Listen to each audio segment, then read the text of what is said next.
If you would both raise your right hands for me, please. Swear the testimony in this case to be the truth, whole truth, and nothing but the truth. Yes, Your Honor. Yes, Your Honor. All right, I'm the one who issued the temporary protection order in this case based on allegations that Ms. Paz drove her vehicle towards Ms. Shearer and some other people and then made them jump out of the way and circled around them. And I believe I read that there is an active investigation. I believe I don't know if Sheriff's Office or Olympia Police was called, Ms. Shearer, which one? What was your question? What law enforcement agency responded? Lacey. I spoke to Sergeant. And is there an ongoing investigation? Has it been Yeah, closed? they were going to send it to the prosecutor's office because I already have a protection order against her daughter for an assault. Right. And they were going to let the prosecutor decide what to do in this matter. Okay. Do you know if that's happened? I know that they sent it to the prosecutor. I've not spoke with the prosecutor yet. They said that they were sending it to the prosecutor, and if the prosecutor found it a violation of the protection order, they would have a warrant out for Alana's arrest. No, I know. I'm just telling you that's all I know about that. Okay. May I speak, Your Honor? The investigation, the police investigation involved Ms. Paz or Ms. Woodward or both? The police investigation that showed up on the scene said that he understood I could not see them in the middle of the road because of the darkness. It wasn't until I saw them with my headlights that I was able to see them. Okay, yeah, that's not my question. My question, Ms. Shearer, is your understanding as to the referral to the prosecutor's office was concerning Ms. Paz or concerning Ms. Woodward? I think both. Okay. I'm not really sure. Okay. All right. Well, since I'm going to take these one at a time for Ms. Paz, since you're before me now, and Ms. Woodward, if you come when I ask you to participate, there is the possibility that the matter may be at the Lacey prosecutor's office for consideration. And I will indicate to each of you that you have been, for Ms. Paz, now I've placed you under oath. Anything you say could be used against you in a criminal prosecution. And if you were to have an attorney with you right now, since there is the possibility of a criminal prosecution, I don't see a charge yet having been filed. But if there is the possibility of a criminal prosecution, I'm quite confident that an attorney would tell you, do not say anything. Okay. Because you run the risk of hurting your interests. All right, buckle up, because today we are diving into a full-blown courtroom drama that has it all: ego, entitlement, and a healthy dose of "I thought I could outsmart the law."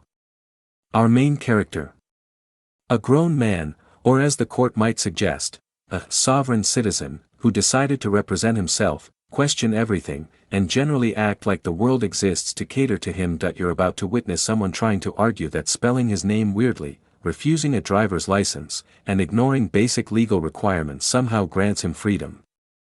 Spoiler alert, it doesn't. We'll see testimony, legal citations, and some truly cringeworthy moments as this man battles against the court, and reality itself. Stick around, because by the end, you might just see one of the most satisfying legal wake-up calls we've ever covered. And yes, if a criminal charge is ultimately filed. So for right now, since it's Ms. Paz that's performing, Ms. Paz, you understand that? Yes, Your Honor. And do you have any question about that? No, Your Honor. Okay, I'm not telling you can't say something. I'm letting you know that given what I've been told, there is the possibility at least of a criminal charge, and you would run great risk if you say anything at all. Okay, my intent, all I know is my intent was not to run anybody over. I pulled in, I thought I saw my daughter by the mailbox. I went to go to loop around, and as I was looping, I noticed there were people in the middle of the road. It was pitch black. Was not my intention. I didn't even know Jamie was in the road until I parked my car. and hurt her. So my intention was not to hurt anybody. Your Honor, may I say something?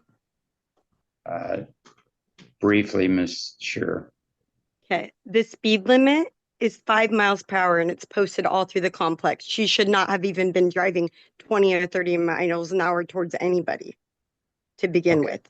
She's not Out the gate, the confusion is palpable. Mr. Brown can't figure out who he's supposed to ask questions to, Corporal, the court, himself. This is classic sovereign citizen behavior, treating the courtroom like a debate club instead of a legal proceeding. Judges are trained for this, but watching someone go in circles trying to cross-examine the judge is both frustrating and fascinating. Notice the judge's patience here. She calmly explains the rules and reminds him that unless there's a formal motion, he doesn't get to just ask questions. And the audience, gets to see a live demonstration of what happens when someone conflates their feelings of injustice with legal rights. It's chaotic, but it's also educational. That happened, I swear. I don't recall that. Of course you don't. Okay. I don't want you speaking to one another. You're only speaking to me. Yes, Your Honor. Thank you.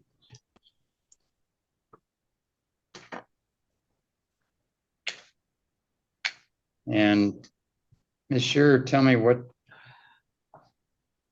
what's been the why do you and Ms. Woodward have this beef going on? What's the underlying story there?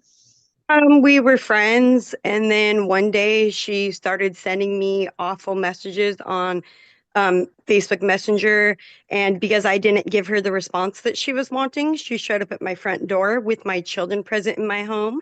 She busted through my front door when I opened it because she said she just wanted to have a conversation.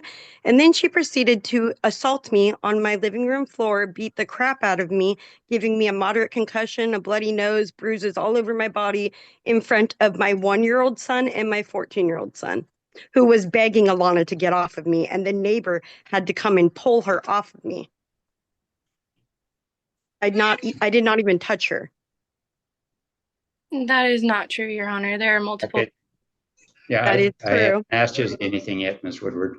Yeah. That is true. And is that what the police report was filed on? Was it that, or was it the driving incident?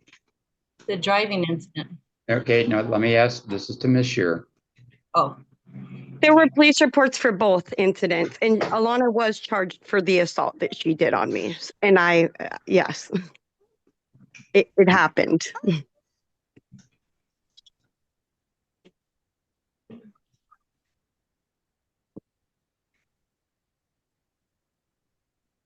And since then, other neighbors are threatening to assault me because of Alana. I don't even feel safe in my home now. They're trying to force me out of my apartments. Okay. All right. So you currently have a protection order against Ms. Woodward, and that order expires next July. Okay. may I say something, Your Honor? Let's pause. Yes, go ahead. The reason for me being there was my 4-year-old grandson was being bullied by me, sent home crying while she was screaming at the other kids in the complex. So I her went 4-year-old. Now it gets really interesting. Mr. Brown decides to represent himself and testify as his own witness. And then comes the quantum grammar moment. He insists his name is spelled in some special way that supposedly grants him legal immunity. Let's break that down.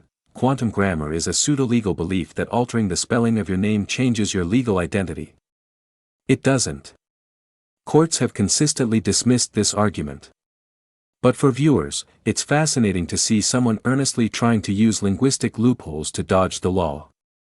The judge patiently allows him to continue, giving us a front row seat to a legal masterclass in what not to do. And that's all you do. The reason for me to go there was to assist my daughter in calling the sheriff's department in order to figure out what we could do for her screaming at all the kids in the neighborhood for the last 2 weeks. Because once this thing happened with her and my daughter. Everything was fine. The kids played fine. We all played at the park together.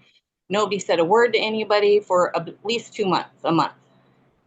And then within the last 2 weeks before this incident, my grandson had came home about 4 or 5 times crying that she was yelling at everybody not to play with him. He's 4 years old. He doesn't understand. We just didn't know what else we could do when somebody is screaming at a Okay. 4-year-old. All right. Thank you.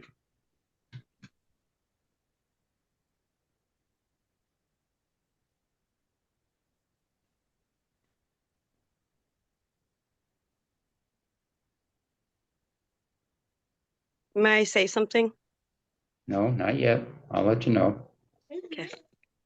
And Ms. Paz, do you live in the same unit or you were just there visiting your daughter?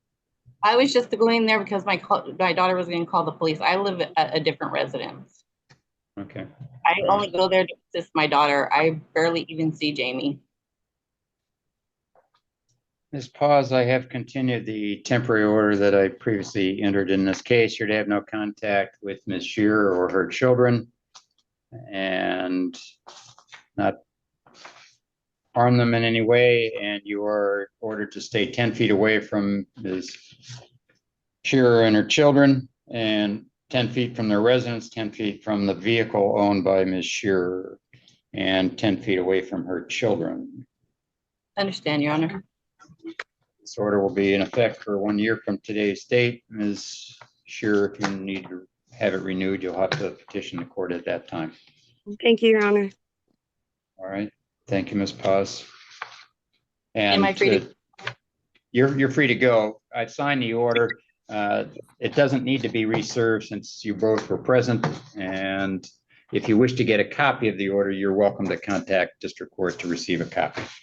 All right. Thank you. Here's the real kicker. Mr. Brown claims he's a non-citizen national and tries to invoke the Constitution to justify his actions.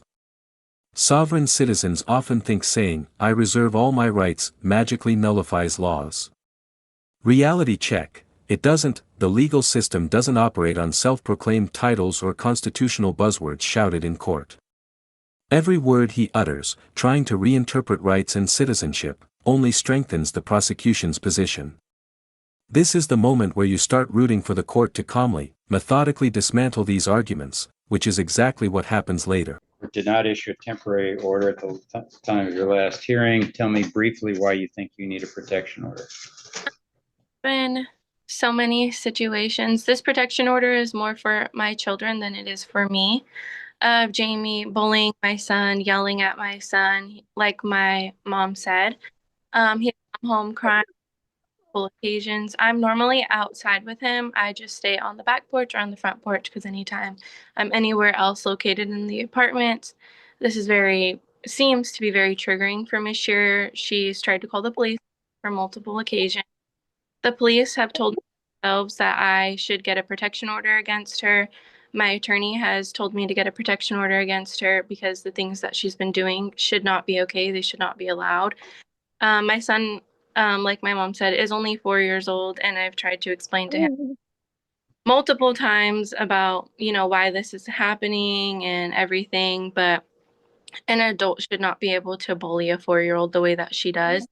She also yells at the neighbors' children. All of the parents are too scared to say something to her. One of them has tried to say something to her the other day, and Jamie was screaming at her in the parking lot, as well as her son, for just simply saying it. He's not allowed to just, live freely in our apartment complex because of her.